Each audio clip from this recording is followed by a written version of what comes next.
We're giving you 30 days worth of information in just 30 minutes.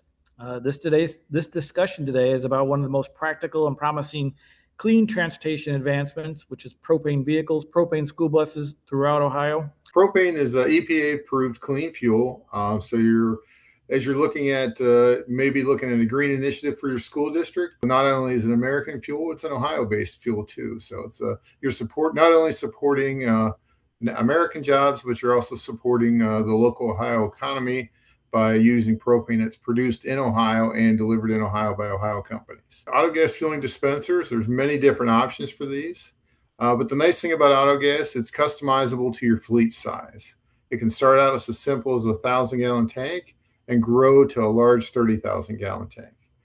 They're easy to install and maintain. And the nice thing about the propane dispensers is you only need 230-volt power to hook them up, which is the same as a 30-amp breaker for an electric dryer. I'm just going to talk a little bit about the technology and how it integrates into a school bus. So the whole idea and concept behind Roush Clean Tech, and we've been doing this technology version for about 15 years now in a school bus application in a very similar fashion. But the whole idea was to make this system as close to baseline gasoline and traditional fuels as possible. We knew that was important for a few different reasons. For driver familiarity, where do you fill the vehicle at? Where's the fuel door location? Technicians, how do you service it? How do you maintain it? If we compare this back to a diesel bus instead of a gasoline, which is about 90% of the school buses that are out there today are diesel, the maintenance is a big step down toward a more simplistic level. So less oil capacity on board, lower cost oil filters, simpler air handling for the intake. It's a naturally aspirated engine, so not as expensive of air filters and air handling. So we're trying to get the cost down and the simplicity up so that the technicians can really focus on supporting, servicing, and taking care of the whole bus and not just be completely inundated with powertrain type things.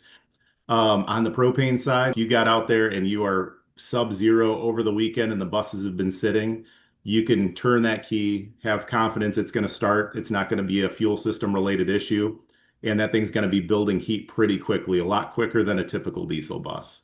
But in general, we have fleets paying the same thing for propane today as they were paying about a year ago. And they can lock that in for a long period of time.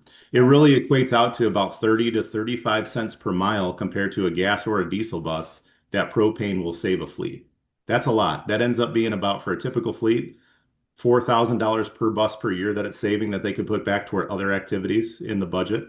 So quite a considerable savings. We know that, throughout Ohio, we've got hills. Does propane love the hills? Do the propane buses have enough power for the hilly areas of our state? We've got propanes operating at north of 5,000 feet in Colorado and other parts of the country, right up to Denali National Park in Alaska. So they're out there doing the job. So I would say, yes, they absolutely can climb the hills in Ohio. We do have a one-stop shop website here. It's called OhioAutogas.com, where we cover pretty much anything that you guys need in terms of getting into propane as a fuel. So this is our website here, but we do have a section in particular for school buses where if you want to hear from different schools across Ohio, there's over 1,000 propane school buses on the road in Ohio currently. And then the most important thing that everybody's looking at or want to know about, what's the money?